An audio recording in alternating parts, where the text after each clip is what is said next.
Hello, everyone. I hope that you're doing well, and welcome to Homemakers Radio. I am so honored that you would come here to this little manse and dwell with me while I talk and get some of your work done. This is the purpose of a radio, is to listen while you work, just like we did in the olden days. And if you are new here, please click the link in the description and go over there where I've embedded this video and listen over there on the post, and then you'll get to see some more photographs of the manse and a summarization of what I have spoken here in case you would rather just read it. And I don't have comments here on the channel, but you may leave a comment over there. And last time I spoke about the feeling of the air, the quality of the air after, and I read from the Jane Austen diet book about the quality of the air after a rain. And my descendants and my friends were telling me how much more aware they had become of it since I read that, and that they had been going outside right after a rain and standing in the air because it cleanses the atmosphere and after it rains. And this book mentioned negative ions, and I tried to explain it a little bit, but I'm no scientist. And so today, if you would just make sure that you are dressed and prepared. I think you should dress up just to listen. If you're not going to work at home, just dress up just to come to class and just to listen. And I got to wondering if I could, how many times I can tell you a reason without repeating it for getting presentable for your home. And I thought today what I would say. I'm always apprehensive about coming here because I don't have my notes in order and I don't really have a very good script. But just give me something to read and I'll make a comment and then you'll get me going. But today I got to thinking about this verse that my children, when they were teenagers, just loved. I don't know how it was they came across it and began to ponder on it. I guess they were reading through the Psalms and came across it, but they really loved this. What shall I render to the Lord for all his benefits to me? And so when you think about listing all the benefits of your life, even what it feels like after it rains, and all the good air, fresh air you're getting, and just these normal things, just these little things that no one can take away from us. I mean, the powers that be, they're always trying to block the sun or block the air. If they could, they'd build a ceiling so that we couldn't enjoy the sky. But all these benefits come from God. And someday I want to take you on my Austen World walk, and we will talk about what I see and what it's like, because I think I also mentioned to you that you need to get dressed up if you're going for a walk. Someone's going to see you, and if not, you'll see yourself. And if you were to go down in your own history book, wouldn't you want to look nice for something simple like going on a walk or a stroll? And also, I suggested you get dressed up so that you could pray, or maybe call a friend, or maybe write a letter. Can you imagine? There are some of my favorite artists have painted scenes of women writing at a writing desk, and they're always wearing something pretty and have a little vase of flowers on the table. And so I wanted to remind you of that's the importance of looking nice for your home and for your family and for your children. You'll notice that someone might say something about how good you look if you haven't for a while, and you decide, I'm going to put a little more color on or dress up a little bit more nicely, and somebody will make a comment on it. And that shows, kind of like a report card, isn't it? So, what shall I render to the Lord for all his benefits to me? And that's Psalms 116 and 12. I'll try to remember to include that on the post.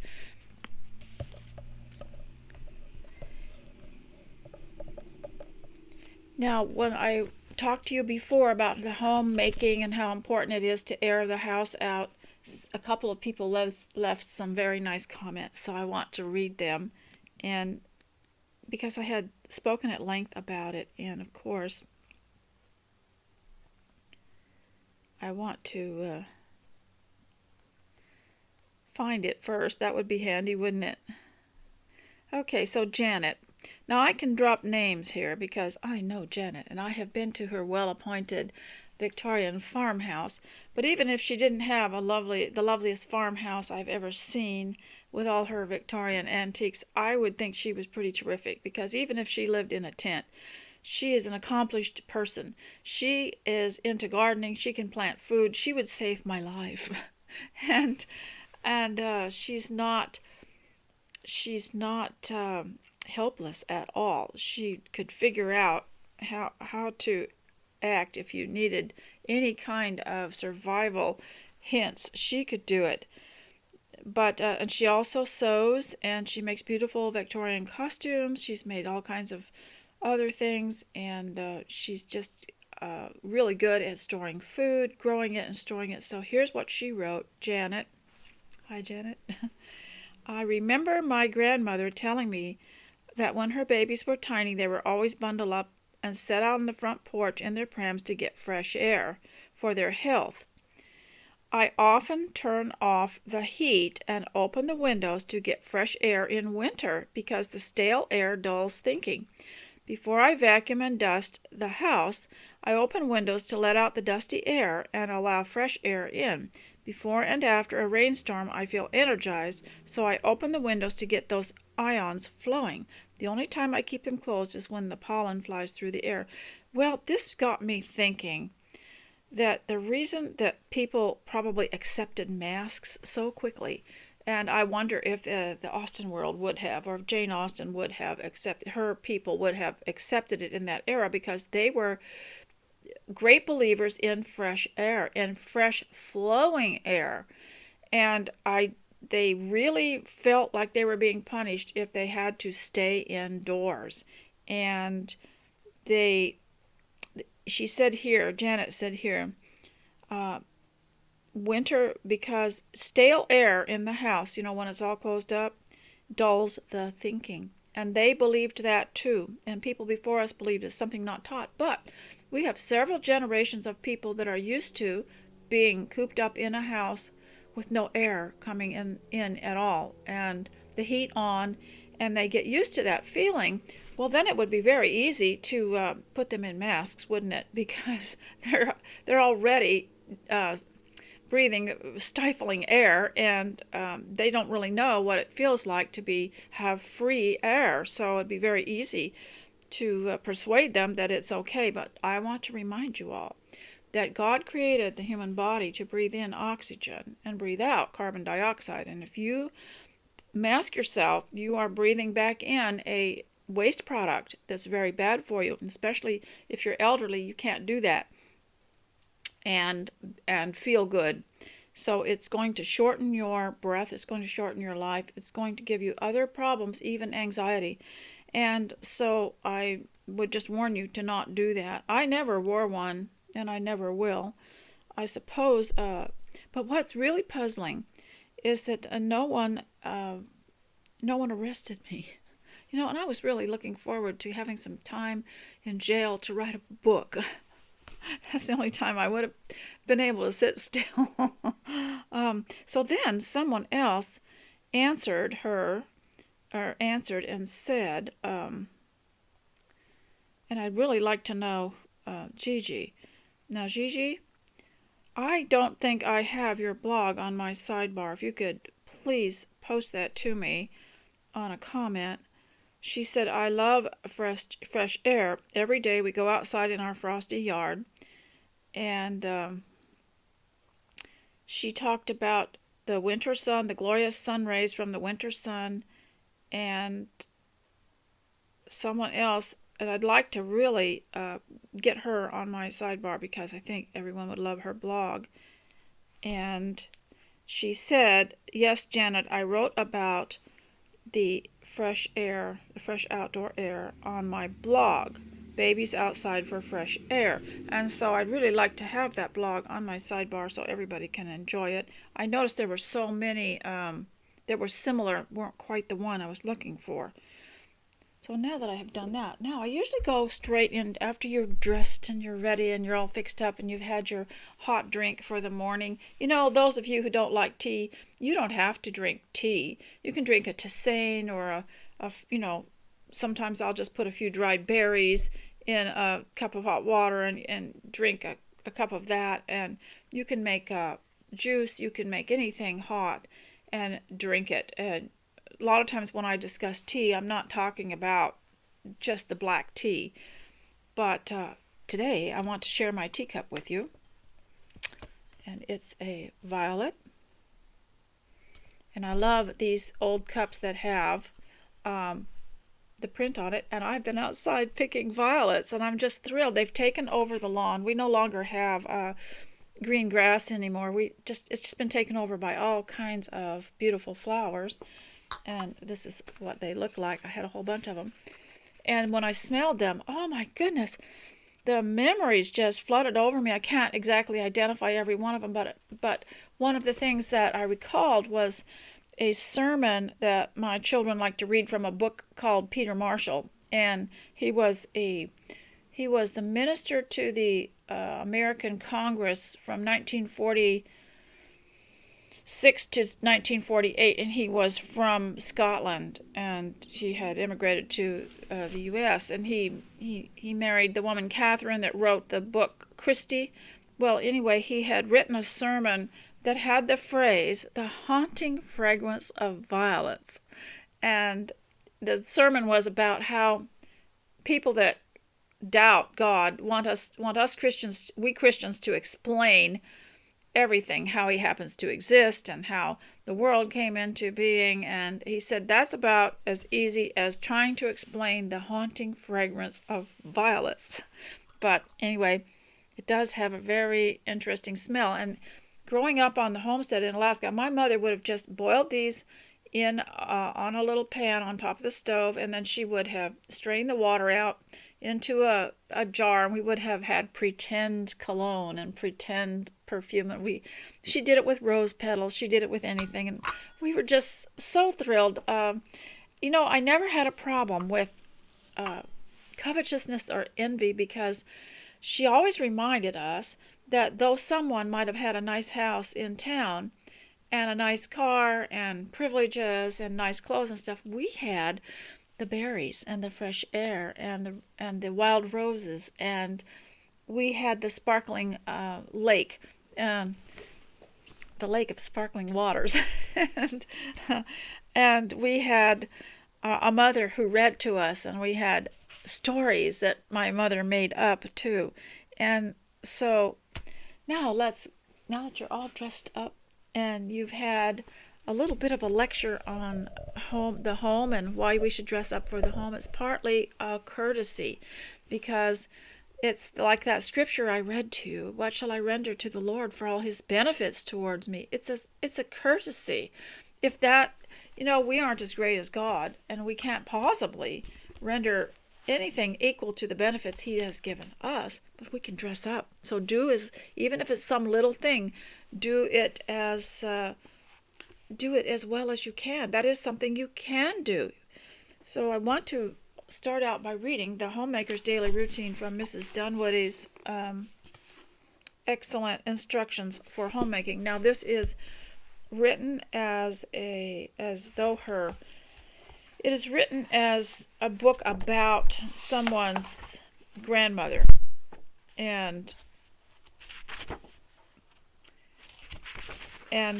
so it's not exactly all of her words, but it's done in a beautiful narrative, and let's not miss the point. It's about the home, and it's for you, so you can understand and love your homemaking much better. The Homemaker's Daily Routine. I hope I haven't already read this to you. I may have.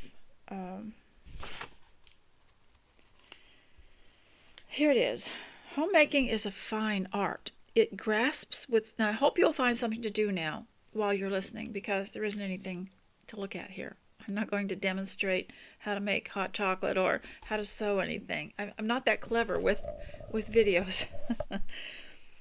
It grasps with one hand beauty, with the other utility. It has its harmonies like music, and its order like the stars in their courses. And that reminds me that music is so important. If you can learn to play something, play just play a fiddle, play a guitar, play something, and learn to sing. You can learn these things by yourself. You don't really need, you can have lessons, and you don't really need a group to do things like this with.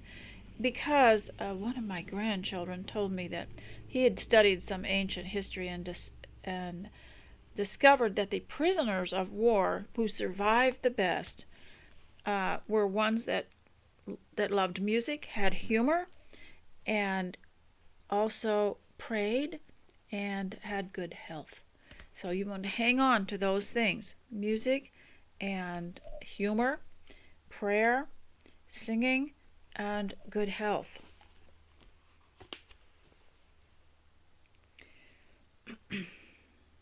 I fear really good homekeeping, which exhibits itself not in occasional entertainment or a handsome parlor, but in good housekeeping which extends from the attic to the cellar.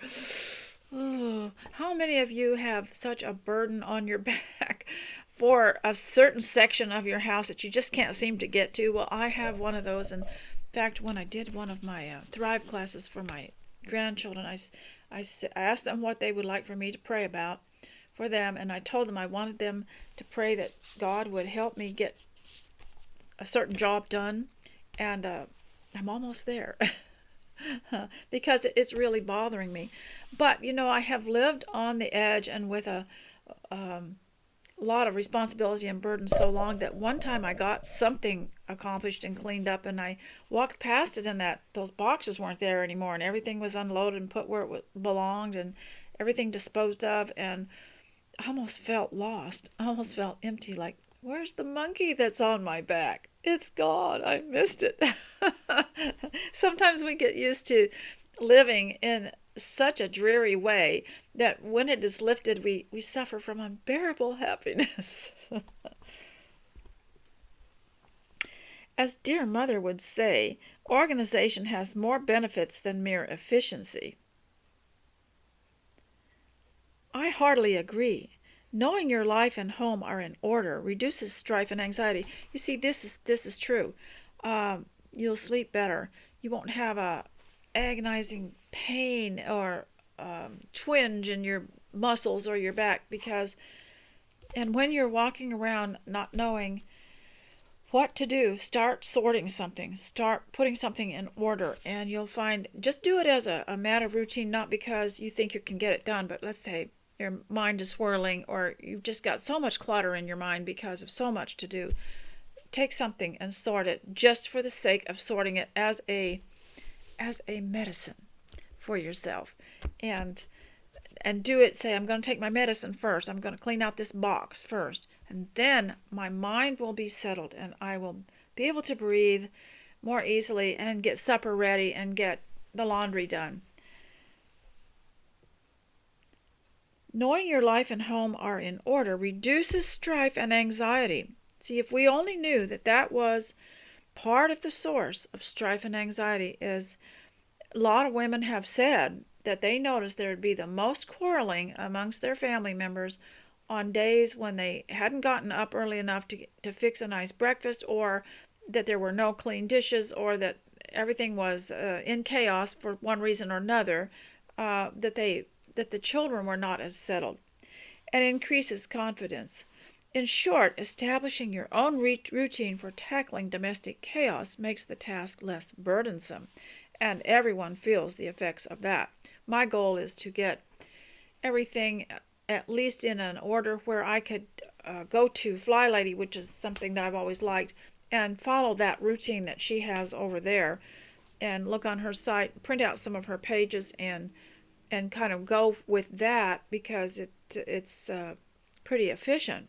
But there are some things I need to straighten out first. Homekeeping is an ongoing art, a process, not an end product.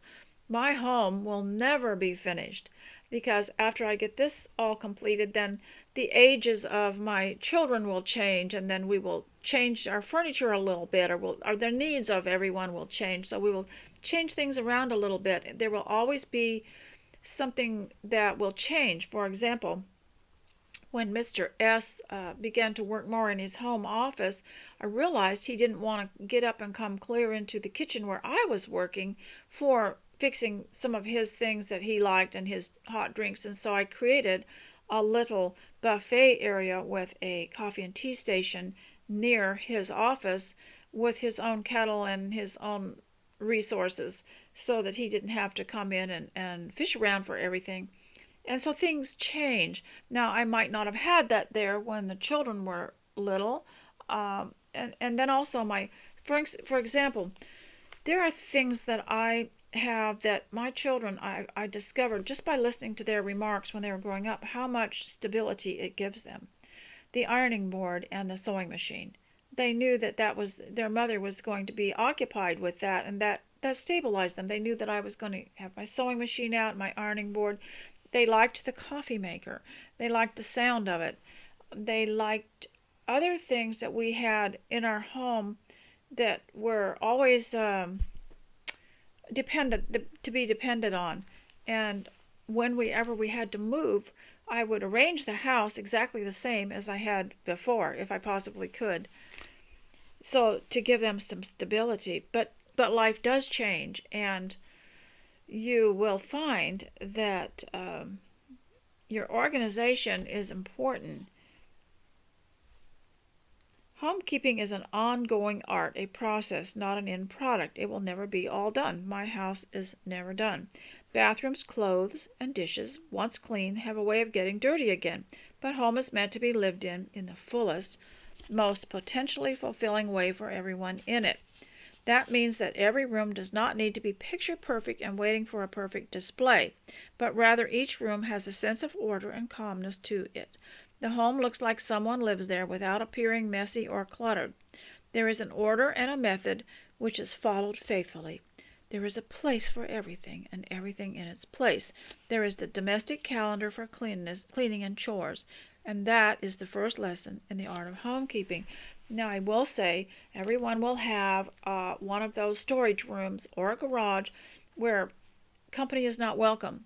I don't think that just because you want to be ordinary and not too conceited and accepted by everyone, that you're obligated to show people the dark spots of your house, or the parts that you're not really happy with yet and you don't feel very confident in sharing with anybody. You don't have to do that. No, you've got to be really careful and make it plain to your family, and that until something is more presentable, they don't bring their friends back there, and they don't let anyone follow you back there. My problem was, over the years, being a preacher's wife for 50 years, it seems like it never changes, that someone will want to know if I have a certain book or something, and I say, sure, and I'll start heading back to get that book, and they'll follow me. So I had started saying, just wait here a minute, and I'll go find it. And, have a seat and pour yourself a cup of whatever, and make yourself comfortable, and I'll go find it. Otherwise, they just follow me back there. And most of my books are in piles on the floor right now. I'm cleaning out the bookshelves and repainting them, and I really didn't want them. I don't really want them back there because they can't do anything. They can't help you find it. They don't know where it is.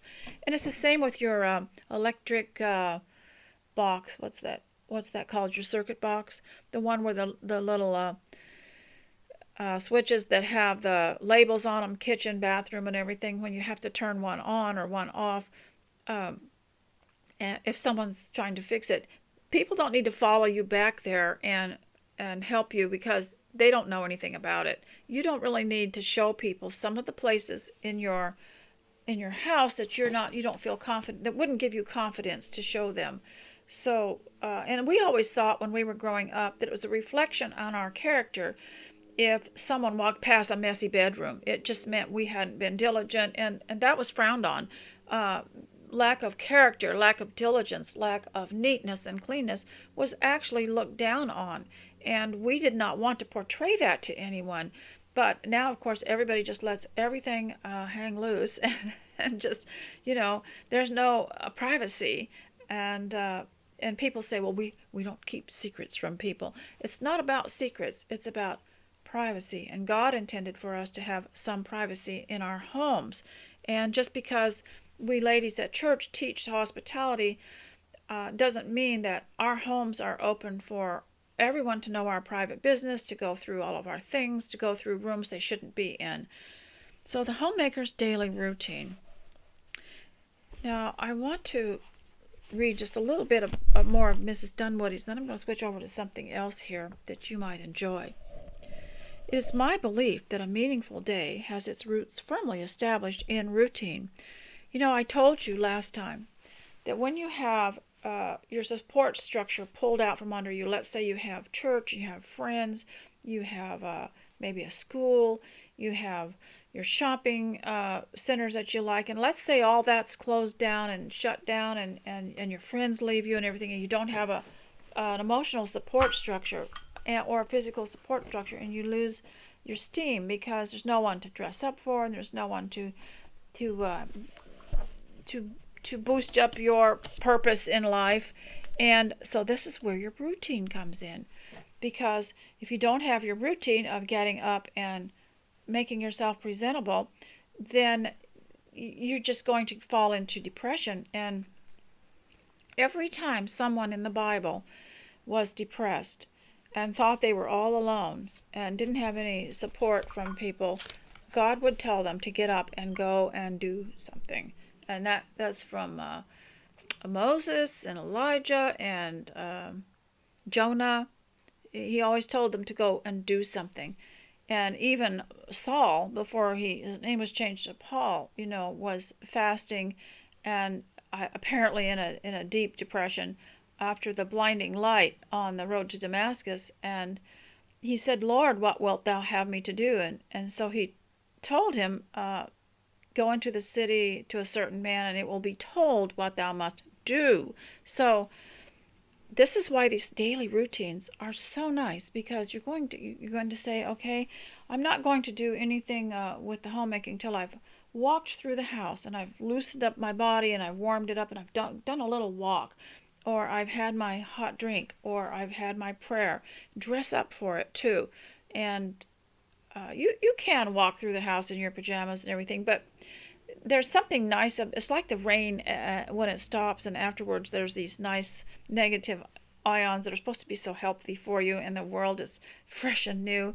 That's the way it is after you've had your bathed and dressed and fixed yourself up. It's just this new, fresh, clean, let's start over feeling. And that's why it's so important, because you get all these friends or even church people, and your church is shut down and your friends are gone. You don't have a support structure anymore. So, but if you have a routine, the elderly, the ancients had these routines, and they would get up and do them anyway, no matter what. They'd always get up, they'd have their prayer, they'd take care of themselves, and they'd read their Bibles, and they would go for their walk, and they'd pick some flowers and come in and have a hot drink. And when you learn to do that and you have your routine, then when you have friends and when you have company and the outside world support structure comes back, it's just, all that is just extra. It's just like icing on the cake. So it is my belief that a meaningful day has its roots firmly established in routine. I have found if I rise early and give my day to God in prayer, I am assured of an orderly and well-managed home. Now, I remember Emily Barnes had written a book called More Hours in My Day, and she had reached a point in her life where there was so much to do and there's so much responsibility. And I believe it was in the 1980s when she wrote her wonderful books.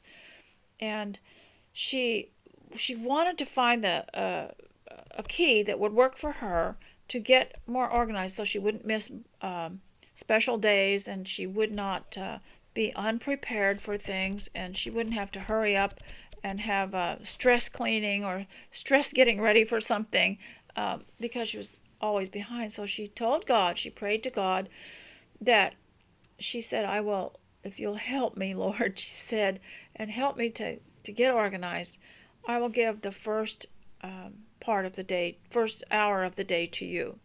And so this is what she's saying here. I have found that if I rise early and give my day to God in prayer, I am assured of an orderly and well-managed home. The importance of early rising cannot be emphasized enough. You know, I believe it was a famous preacher that said, I have so much to do today, I better spend the first hour in prayer. Usually the quietest portion of the day, this time alone is essential for ordering activities and collecting one's thoughts. And that's why I tell you to get dressed up for it, because it just makes you more alert. It makes you sit up straighter. It makes you take it more seriously. And as someone said in our ladies' Bible fellowship today, that prayer to God is worth the effort to take a special time and a place, and get dressed up for it. The time alone is essential for ordering activities and collecting one's thoughts. It can become a treasured retreat of serenity that prepares and equips one for whatever the day may hold.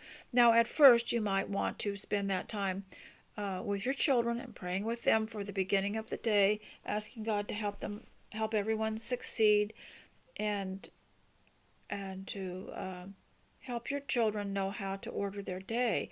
I think one of the problems with many people is that they never were encouraged to have any kind of order for the day because the schools did it all. You got up real early, you grabbed your lunch, and you caught a bus somewhere. And that just takes away the reason that God made us. That's letting another authority take over our minds. And just as there is a reassuring rhythm to the seasons, the wind, the sea, and the beating of our hearts, so should there be a rhythm to our lives. That's beautiful, isn't it? It is the rhythm of routine which is, by far, not dull and ordinary, but freeing and comforting in that it allows us a sense of calm and order, which we can depend on to become the foundation or the starting point for fulfilling our highest and most creative purpose. It is out of this rhythm of routine that order is established. Order is heaven's first law. Without it, a home and its occupants cannot realize their full potential.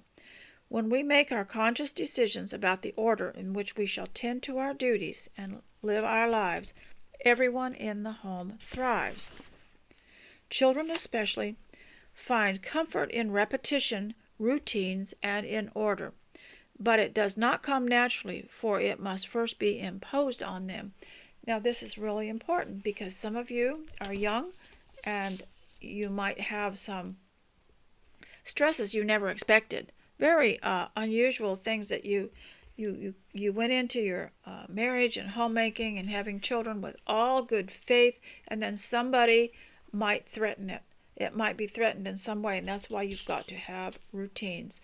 Because if for some reason there is a turmoil in your family life, you'll survive a lot better if you'll do these things that someone was telling me that prisoners do that help them come out of the stress better. They sing, they pray, just like Paul and Silas in prison. They have a sense of humor, and they take care of their health. And I believe also, I think being orderly, like I suggested, making sure things are orderly and sorting through things and being organized. It says here, organization has more benefits than mere efficiency. Knowing your life and home are in order reduces strife and anxiety. So at least if you do that, if you can reduce your strife and anxiety by having an orderly home, at least when someone is threatening your family life in some way or your marriage, you can't be blamed because you've done your best to keep that part in order. On the other hand, a house that is not cared for and where things have gotten so piled up that you can't find anything, and you have to go to the store to get it instead because you don't know where you put it, it happens to all of us, have caused more family strife. So at least you do your best, and then at least you will have a clear conscience. A place for everything and everything in its place. Well and truly, this is a time. There is a time for certain duties, and the homekeeper must see that there is no infringement on the laws that are laid down for the household. You know, here's our problem. We're so flexible. will be doing something and someone calls or texts and they want your attention. And sometimes you just have to say, I can't come right now. I'm right in the middle of something. Because you'll find yourself getting further and further behind and in more and more of a turmoil in your home. And unfortunately, and because we're Christians and we're supposed to be helping people and we're supposed to be nice, we're often imposed on, and little by little our homes just fall into disarray while we are trying to, quote, work for the Lord or do ministry. Children cannot too soon be taught the importance of order, neatness, and economy. The habit of system must be early formed and will prove a blessing through life. Habit is a cable, and if we weave a thread of it each day, it will become so strong we cannot break it. An ill-governed household where there is neither system, order, neatness, or frugality is bad for children. If you set an example of carelessness, do not blame your children for following it. There's nothing worse than to hear a parent say, you children get this place cleaned up or clean up your room when the parent hasn't made their bed yet. Children should be taught to put things back in their places as soon as they are old enough to use them, and if each member of the family were to observe this simple rule, the house would never get much out of order. So I'll just read a little bit more here. The daily cleanup. And I hope you're getting something done while you listen. I suggest that after breakfast we should begin with the daily cleanup. Take a 20-minute walk around the house with a basket hung on your arm and a dust cloth in your hand. The basket, of course, is to gather up the small items that are out of place, carrying them with you until you reach the place where they belong. That's so important because I could wear myself out. Before I knew about things like this, I could wear myself out picking stuff up and then taking them one by one to the place they went and come back and forth, when you could be more efficient with a basket and just pick them all up and then distribute them later. This saves endless trips back and forth from one room to another. As you go, you will gather up the jacket or the shawl that was left on a chair and carry it over your arm until you reach the owner's bedroom. Start in the living room and wind up in the bedrooms, opening windows as you go to fill the house with wonderfully refreshing air and making the beds as soon as you come to them. This would be a wonderful textbook if you wanted to do a Zoom class with your grandchildren. And this, every time you're on Zoom, just read a paragraph and discuss it and go deep into them. But what you'd have to do is get 2 copies, one for you and one for them, and then you could take turns each reading a sentence and just read a paragraph together. And then, there's 2 things we have to learn about lessons and books and school and things like that. And one is theory, that's the reading of it, that's the reading the facts, and the other is practice. And for instance, when we moved in 1967, our family of 9 moved to Australia on a special government immigration thing where the Australian government was trying to get large families to come to Australia and settle it, and especially if the parents were skilled in something. And so we went there, and we found out that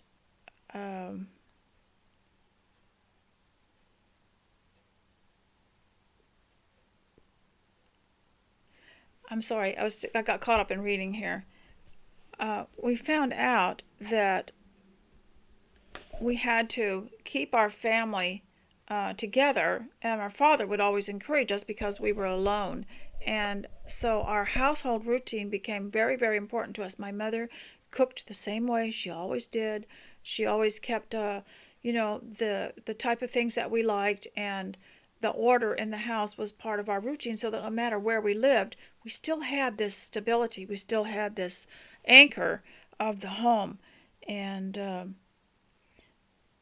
so she said, I suggested after breakfast you begin with a dust cloth and you carry a basket and you have these trips.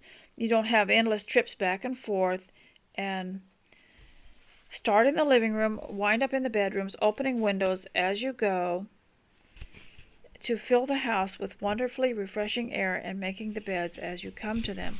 Now you have a house in perfect order early in the day. That's very important. Get it early in the day, not something that you're dreading that's hanging on you all day.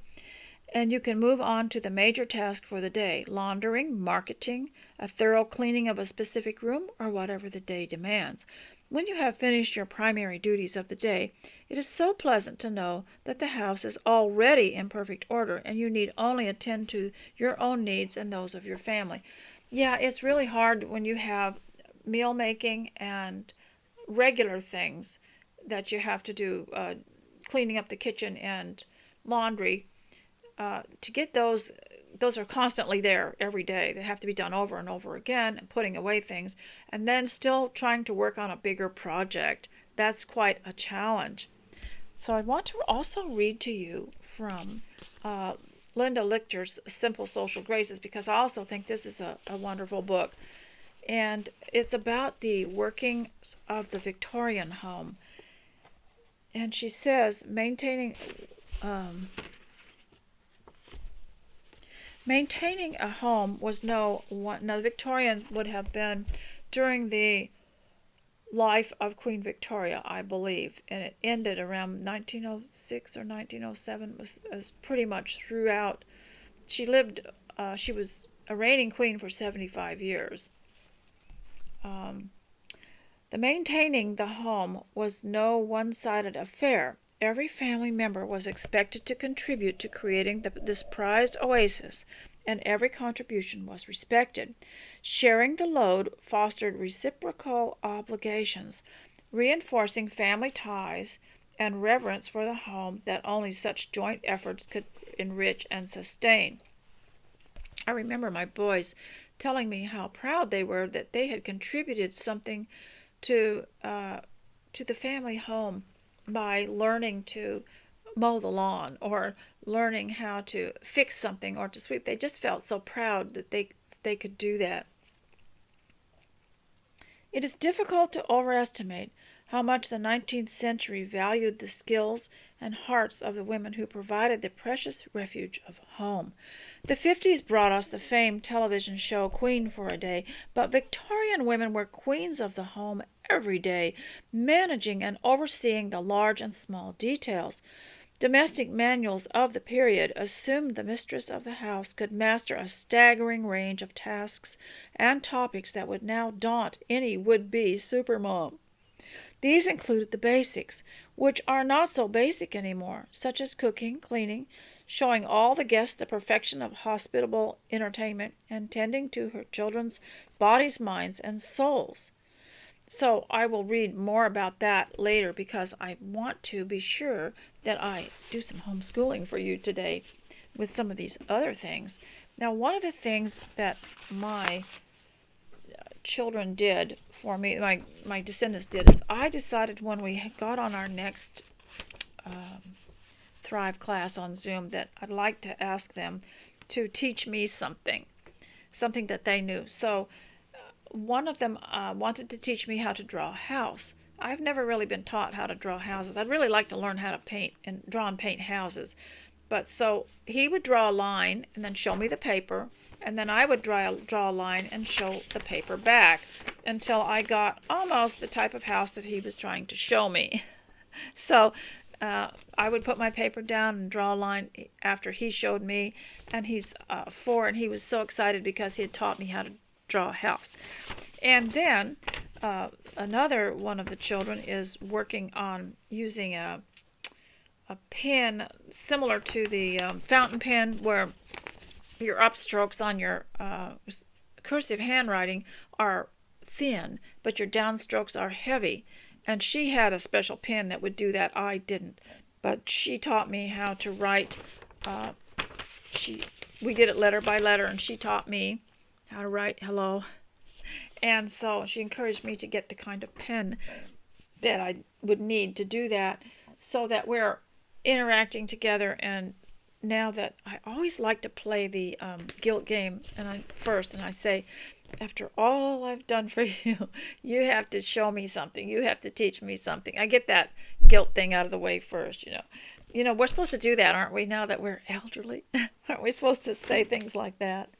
So, I want to read something to you from this book here, The Art of Cursive Penmanship. Now, this comes from, you can get it online, Skyhorse Publishing, and it's called The Art of Cursive Penmanship. And it's a newly published book. I have not seen it before, but it looks like they've taken stuff from old penmanship books. It's not the same as Spencerian penmanship or copperplate. It's a little bit different. But what I liked about it was that what I like in general about all Christian homeschool products is that they, while they're teaching you a subject, they're also developing your character. This is so important. Otherwise, the student becomes dull in the eyes and dull in the heart and lacking in purpose. So I wanted to read you something. This is an advanced lesson practice sheet, and it's called One Day at a Time.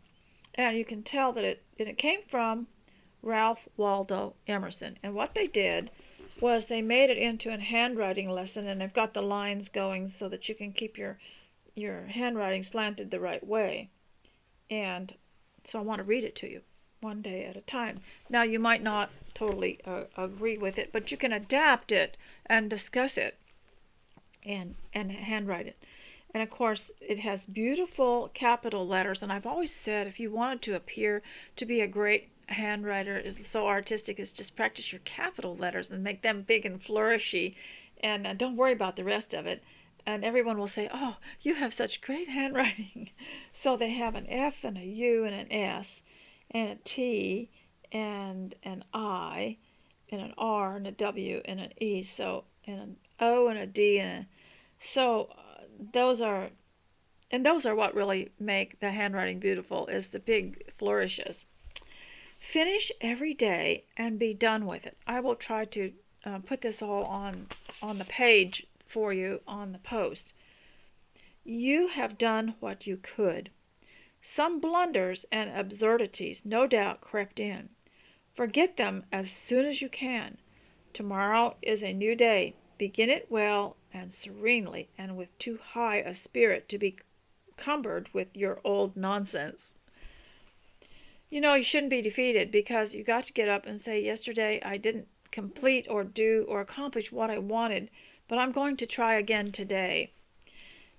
And no matter what. And don't feel ashamed if you don't accomplish your own standards. Tomorrow is a new day. Begin it well and serenely, and with too high a spirit to be cumbered with your old nonsense. It is too dear, with its hopes and invitations, to waste a moment on all the yesterdays that have come before. Now, I've read this one to you before, and it's called Make Big Plans. Make no little plans. They have no magic to stir the soul. Make big plans. Aim high in hope and work, remembering that a noble, logical diagram once recorded will never die, and that long after we are gone, it will remain a living thing for generations. That's why I say get your little art journals, mini journals, doodle journals or something, and do something in them every day that can be part of your routine. And that way you have a support structure if the world crashes around you and you don't have, we miss going to our public places that we used to go to, and we miss the routines we used to have and the products we used to buy. We miss it all, but we can develop this wonderful, strong stability at home by these routines and by the things that we learn. Now, here is from a book here called, I'll just show it to you. I can find this is one I've read to you often. It's called Grammar and Composition. It's by A. Becca, and it's number 1. I'm not sure what grade it is, but most people at home that have their kids at home will just put them in whatever they can accomplish, and it doesn't matter what grade. They'll just order the next book. So I'm not sure what grade this is, but it's for whoever's ready for it. And So I wanted to read these to you because it's the helping verbs. I had read you about helping verbs before. But I was reading it to the ladies' fellowship class today, Bible class today, and they remarked that you can learn the scriptures at the same time. And that was what I was so impressed with when I got into homeschooling, Christian homeschooling. And my children filled these out, and then they became curious as to where they were found in the Bible. Mostly there's Psalms and other places, but they became curious as to where they were found in the Bible and wanted to read more around the verse to see what the context was. Okay, I will guide thee with mine eye.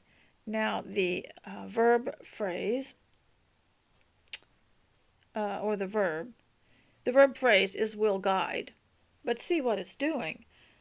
Forget about, for a minute, the linking verbs and the verb phrases and stuff. We do need to know these. We need to know how to dissect a sentence. Otherwise, we can't understand the Bible. And a lot of people don't understand the Bible because they haven't learned these things, what these phrases are. But forget about that and just listen to the sentences and ask yourself, wouldn't this be honey to a child's heart, even without ever understanding? Even if they never understood verb phrases and linking verbs, they would be touched by the love that's in these sentences. Thy statutes have been my songs. I will be their God. He is risen from the dead. A wise man will increase learning.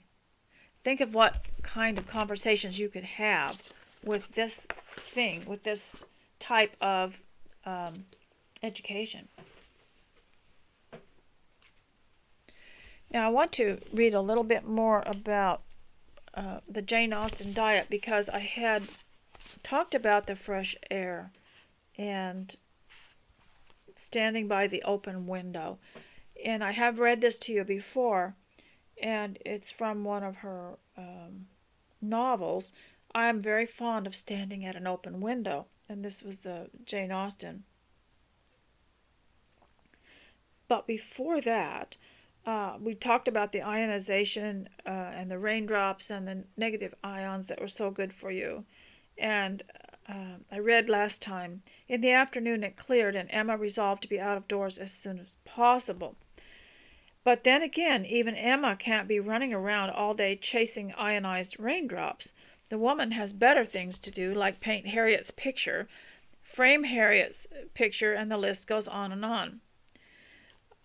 And you notice in the Miramax version, I believe it was Miramax version of Emma, the film, how many outdoor scenes there were. And maybe watch that again and observe how many times the rain is mentioned or how many times the weather is mentioned. People of the past were used to weather. They expected weather.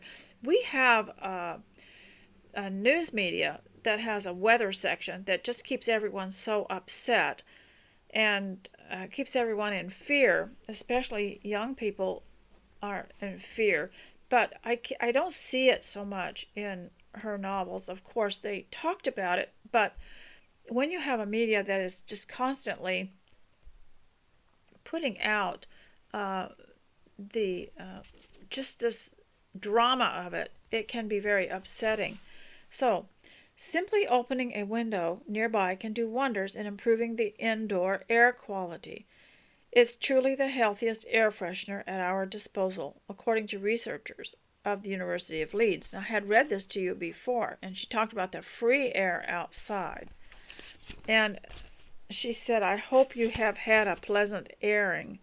Austenites love a good airing. James' term for joyriding in an open carriage, the Regency equivalent of driving in the car with windows down. And seeing that we now spend more time in our modern carriages than ever before, it isn't off the health mark to say all along with Mrs. Bennet, an airing would do me good, a great deal of good.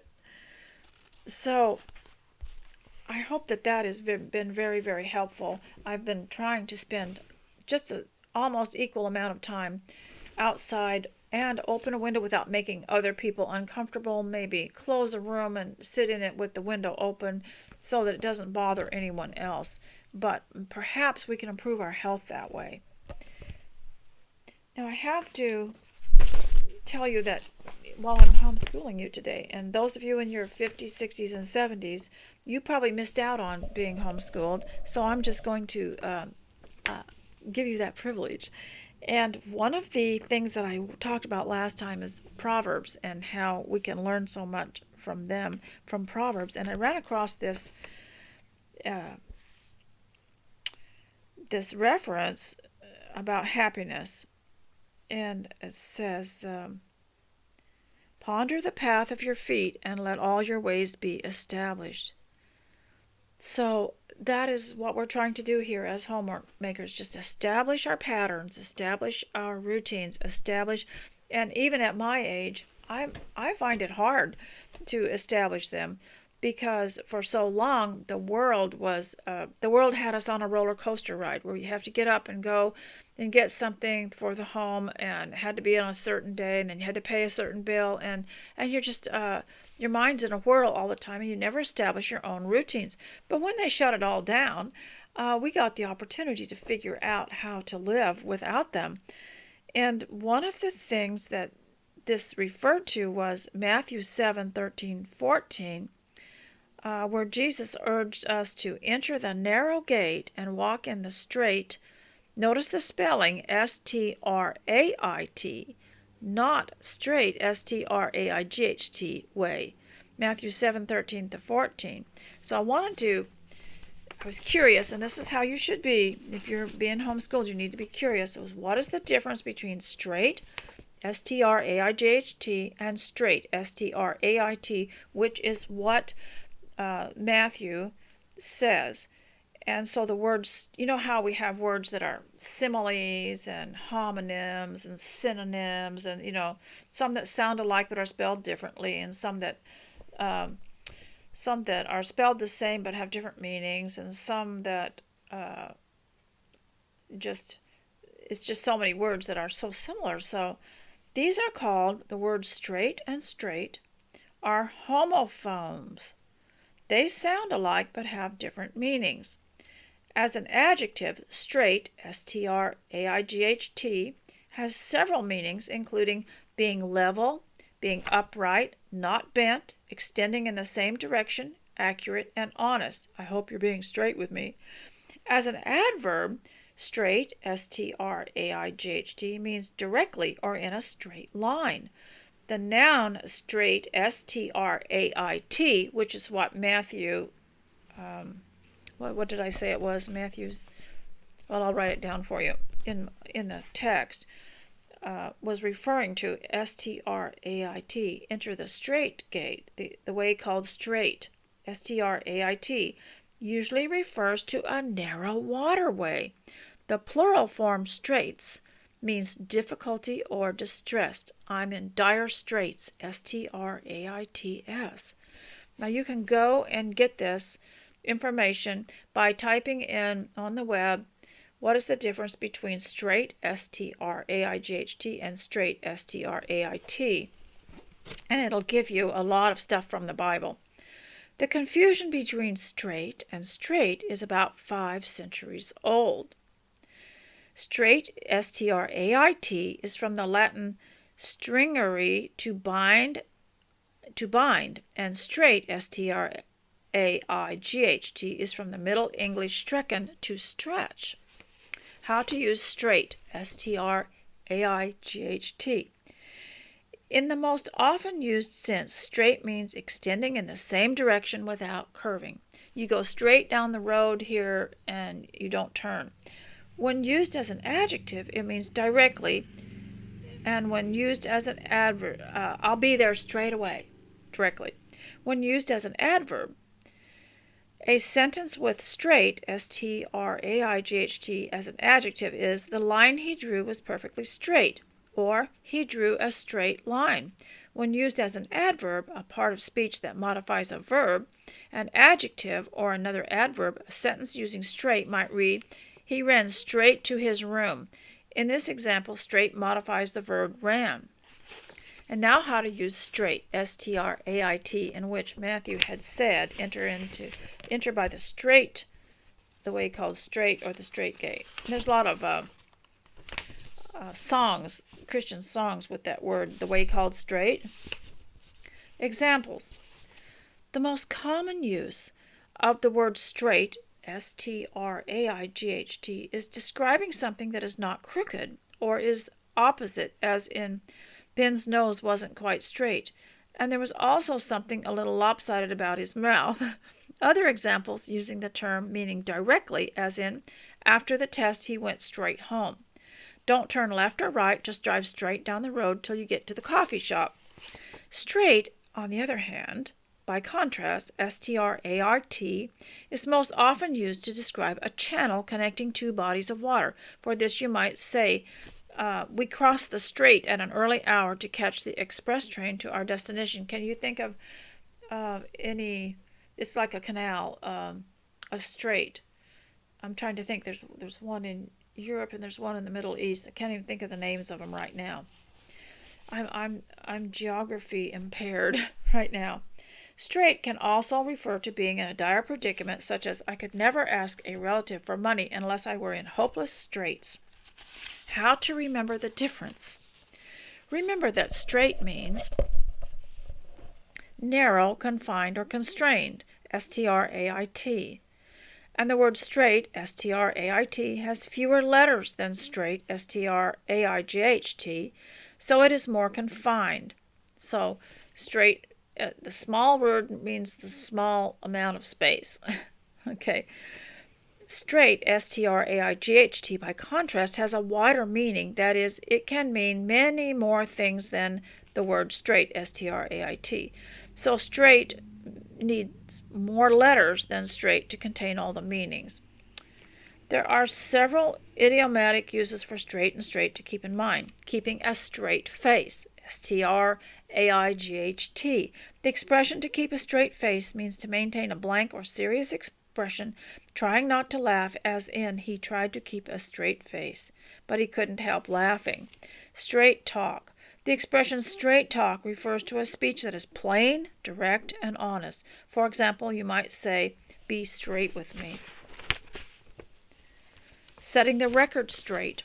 The expression set the record straight means to correct a misunderstanding. He called on the newspaper to run a correction to set the record straight. Straight-laced versus straight-laced. So there's S-T-R-A-I-T, laced, and straight-laced, S-T-R-A-I-G-H-T, laced.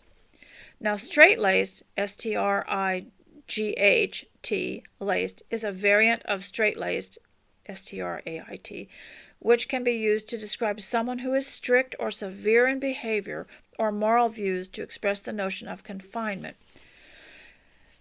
So the term has a couple of variants, and there are many things that you can study about this. And I thought you might be amused by it and would give you something to listen to while you worked.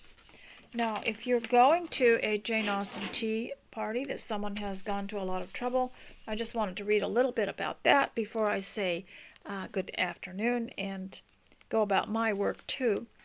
And so this is called The Tea with Jane Austen by Pam Vogler. There are several titles called Tea with Jane Austen by different authors, and some of them have really good recipes in them. Some of them have beautiful pictures, others don't. I don't know which one to advise. There's one called Tea with Jane Austen by Kim Wilson. It's very colorful. But this is about plum cake, and I always wondered about this because I would see recipes for plum cake, and it's a British recipe, and there wouldn't be any plums in it. But it's like fruit was called, when you said plum, it just meant fruit. And I'm sure we have a lot of other words like that where you would say the name of something and it would cover everything.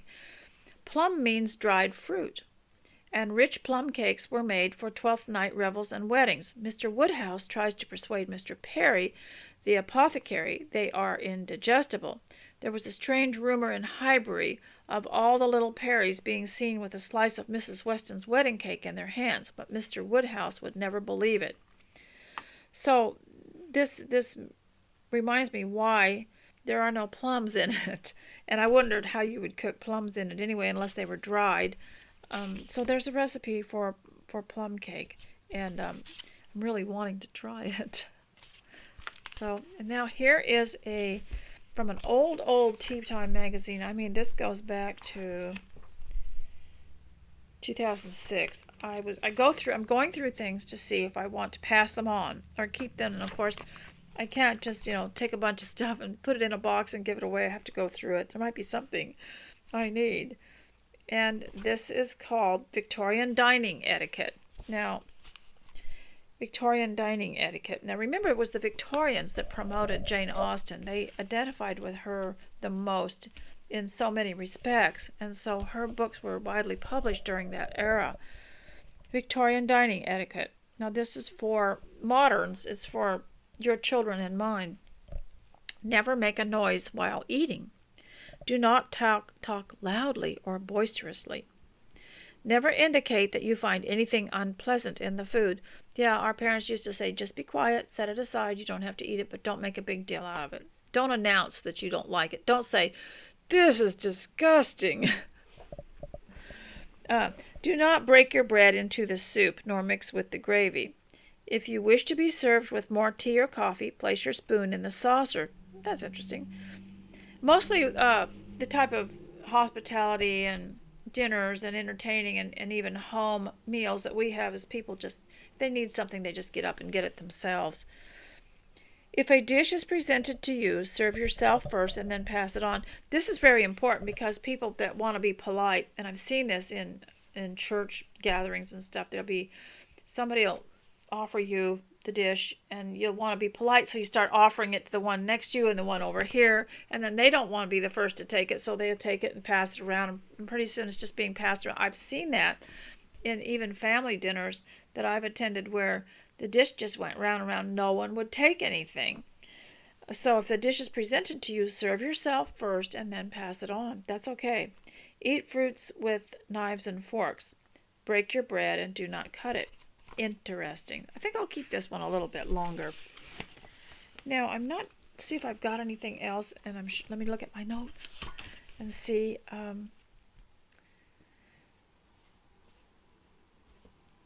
So I mentioned taking people on strolls and to have the right kind of wraps and coats, and then I just thought of umbrellas. Have enough umbrellas that if someone comes and wants to go on one of your Austenish walks, you have umbrellas. But you might try getting some easy to slip on rubber garden boots, and just in case, and some extra thick socks.